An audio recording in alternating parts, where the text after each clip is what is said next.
গল্পের সমুদ্র চ্যানেলে আপনাকে স্বাগতম। অন্ধকার ঘরে অহনা সোফাতে শুয়ে রয়েছে এবং সে এদিক ওদিক ফিরে দেখছে বারবার। তারপর সে উঠে দরজাটা খুলে সাবধানে নিচে গেল এবং গিয়ে দেখল লিভিং রুমটা খালি। এটা দেখে সে একটা স্বস্তির নিঃশ্বাস ফেলে রান্নাঘরের দিকে গেল। ফ্রিজটা খুলে দুটো ব্রেড বার করে তাতে মাখন লাগিয়ে তা খেলো। হঠাৎই একটা গাড়ির বাড়ির সামনে এসে দাঁড়ানোর আওয়াজ পেল সে। অহনা এখন ভয়ে চুপ, তার সারা শরীর ভয়ে কাঁপছে। অমিত বাড়ি চলে এসেছে। সে ফিল্ম সেটে ঘটে যাওয়া ঘটনাটা নিয়ে খুবই চিন্তিত হয়ে পড়ল। ফ্রিজের দরজাটা তাড়াতাড়ি বন্ধ করে সে তার বেডরুমের দিকে যেতে গিয়ে দেখল বেশ কিছু লোক লিভিং রুমে ঢুকছে। এখন তার এখান থেকে যাওয়া হয়তো ঠিক হবে না, তাই অহনা রান্নাঘরের সামনেই লুকিয়ে থেকে দেখতে লাগলো। বাড়ির মেইন গেট খোলা আর অমিত ঘরের ভেতর দাঁড়িয়ে আছে। কেয়ারটেকার তখনই তাকে গিয়ে জিজ্ঞাসা করলো, স্যার আপনি এসেছেন? অমিত মাথা নেড়ে জবাব দিল। তারপর তার কোটটা খুলে কেয়ারটেকারের দিকে এগিয়ে দিল।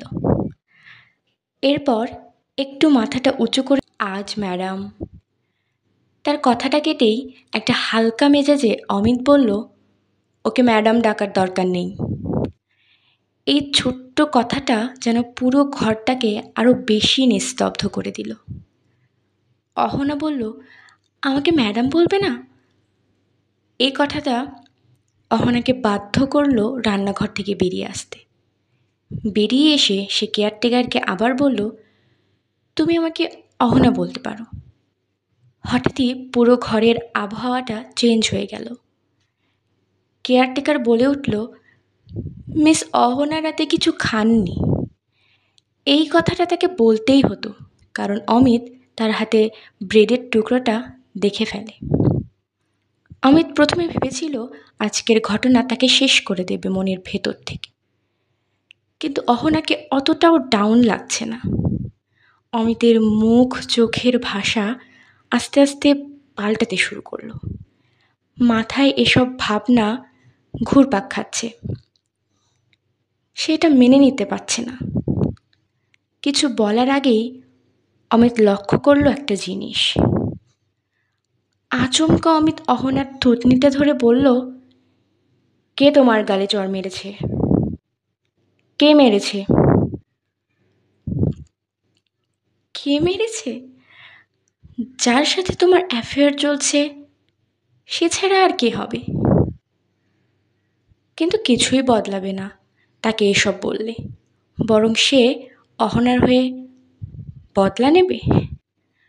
অহনা কিছু ভাবছে। অহনার এই ভাবনা দেখে সে আরও রেগে গেল। অহনার থুতনিটা ছেড়ে অমিত বলল, তুমি আমাকে শেখাবে আমি কি নিয়ে ভাববো? তুমি কি নিজেকে খুব চালাক মনে করো?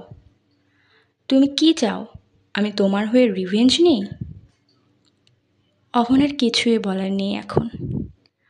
অমিত কেয়ারটেকারের দিকে ঘুরে বলল, মিসেস দিব্যা, আপনার বয়স হচ্ছে আর চোখের সমস্যাও হচ্ছে, তাই দেখে শুনে চলুন।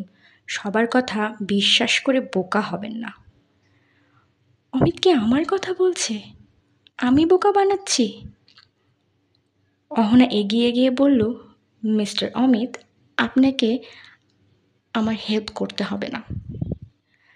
অমিত বলল, আমার ওপর মেয়েদের এসব ট্রিক চলে না মিস অহনা। কথাটা শেষ করে সে সিঁড়ি দিয়ে উঠে চলে গেল ঘরে। ঘরে গিয়ে দরজাটা বন্ধ করে দিল আওয়াজ করে। অহনা মনে মনে ভাবল, অমিত চায় না তার সাথে কেউ ভালোভাবে কথা বলুক। অহনা রাগের সাথে ব্রেডে একটা কামড় দিল। তার মনে হলো এটা যদি সত্যিই একটা ঝগড়া হয়ে থাকে তাহলে আজ রাতে সে কোথায় শোবে? অহনা সেই রাতটা লিভিং রুমেই শুয়ে কাটালো। পরের দিন সকালে তার নিজের কাজগুলো সারতে সারতে সে নিজের মুখটা একবার আয়নায় দেখল। সে অনুভব করল তার মুখটা কালকের তুলনায় একটু কম ফুলে আছে, কিন্তু লাল দাগটা আছে। তার রাগ হচ্ছে, কিন্তু কিছুই করার নেই। এই থাপ্পড়টা অকারণ ছিল। সে জামা কাপড় পরে নিচে নামল। কেয়ারটেকার বলে উঠল, ম্যাডাম, মানে মিস অহনা, আপনি ব্রেকফাস্ট করে নিন। অহনার ক্ষুধাও পেয়েছে। সে তার মোবাইল ফোনটাও লিভিং রুমে ফেলে এসেছে। অহনা খেতে বসতে দেখতে পেল তার দিকে অমিত এগিয়ে আসছে বাইরের ঘর থেকে। খুব সম্ভবত সে ওয়ার্কআউট সেরে ফিরছে। সে তার তোয়ালে দিয়ে ঘাম মুছছে। যদিও সে স্পোর্টস ড্রেস পরে আছে, কিন্তু তাকে এখনও খুবই কুল আর অ্যারোগেন্ট লাগছে। অমিতের মুখে কোনো ভাব নেই। সে অহনাকে না দেখেই ওপরে উঠে গেল। অহনা বিরক্ত হলেও তাকে এটা মেনে নিতে হবে। তার মুডটা খাওয়ার পর একটু ঠিক হলো। সে নিজের ব্যাগটা নিয়ে বাইরের ঘরের দিকে এগোতে থাকলো, কিন্তু হঠাৎই তার কিছু একটা মনে পড়ে গেল। সে তার মোবাইলটা ভুলেছে। মোবাইল নিয়ে অহনা কাজে বেরিয়ে পড়ল। তার বেরিয়ে যাওয়ার পর একজন ঘর পরিষ্কার করতে এলো। দেখলো একটা মোবাইল সোফাতে পড়ে আছে। সে সেটা তুলে কফি টেবিলে রেখে দিল। কিছুক্ষণ বাদে অমিত নিচে নামলো ড্রেস পরে, কিন্তু নিচে নেমে সে ওই মোবাইলটা তুলে নিয়ে বেরিয়ে গেল। তার ম্যানেজার আর সহকারী ভ্যানেই অপেক্ষা করছে। অমিত ভ্যানে ঢুকতেই তার সহকারী বলে উঠল, অমিত স্যার, আমি সিকিউরিটির সঙ্গে কথা বলে নিয়েছি। এরপর থেকে কোনোদিন আপনার সিটে ঢোকার সময় দরজার সামনে কোনো রিপোর্টার থাকবে না। অমিত তার কথাকে ইশারায় সম্মতি দিয়ে স্ক্রিপ্টটা হাতে তুলে নিল। তারপর পুরো ভ্যানটা নিস্তব্ধ হয়ে গেল। যদিও প্রথম প্রেম ছবিতে তার ক্যামিও রোল, কিন্তু যথারীতি সে খুব সিরিয়াস হয়ে এই রোলটার ব্যাপারে কাজ করছে। অমিত এই সিনেমায় একটা বড় কোম্পানির সিইও এর রোল করছে। ক্যামেরার নায়ক একজন উঠতি বিজনেসম্যান, এবং সে অমিতের সাথে কাজও করতে চায়, কিন্তু তাতে অমিত রাজি হবে না। আর কোনো উপায় না থাকায় এই সিনেমার নায়িকা মানে মিস মনিকা খুব সাহসী হয়ে এগিয়ে আসে নায়কের কাছে। সে নিজের জীবনের খেয়াল না করে মাঝ রাস্তায় গাড়ি আটকায় এবং নায়কের জীবনও পাল্টে যায় এতে। ঠিক এই সিনটাই আজকে শ্যুট হবে ফিল্মের সেটে। ডিরেক্টর অমিতকে সিনটা বোঝাচ্ছে, মিস্টার অমিত, আপনি যখন গাড়িটা চালিয়ে এসে এখানে ব্রেক কষবেন, আপনাকে খুব জোরে চালিয়ে আসতে হবে না। জুম আউট শটের জন্য আমরা স্ট্যান্ডম্যান্ট ইউজ করব। Scene 56, take 4, action. অমিত একটা কালো ল্যাম্বরগিনি চালিয়ে আসছে। সে মাথাটা তুলেই চোখ গেল তার মনিকার দিকে। সে একটু দূরে দাঁড়িয়ে আছে। হঠাৎই তার অহনার গালের চড়টার কথা মনে পড়ে গেল। সে নিজের মাথা ঠিক রাখতে না পেরে ব্রেক না প্রেস করে অ্যাক্সিলেটারে চাপ দিল।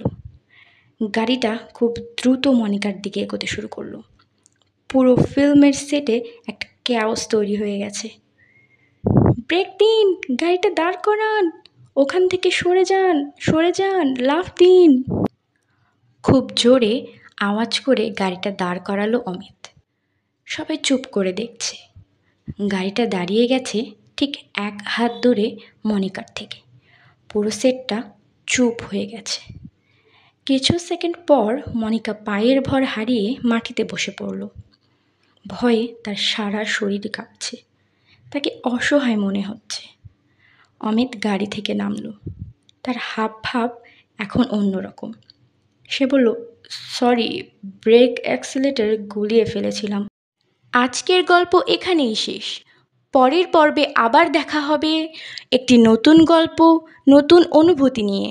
ততক্ষণ পর্যন্ত ভালো থাকুন, সুস্থ থাকুন, আর হ্যাঁ, চ্যানেলটি সাবস্ক্রাইব করুন।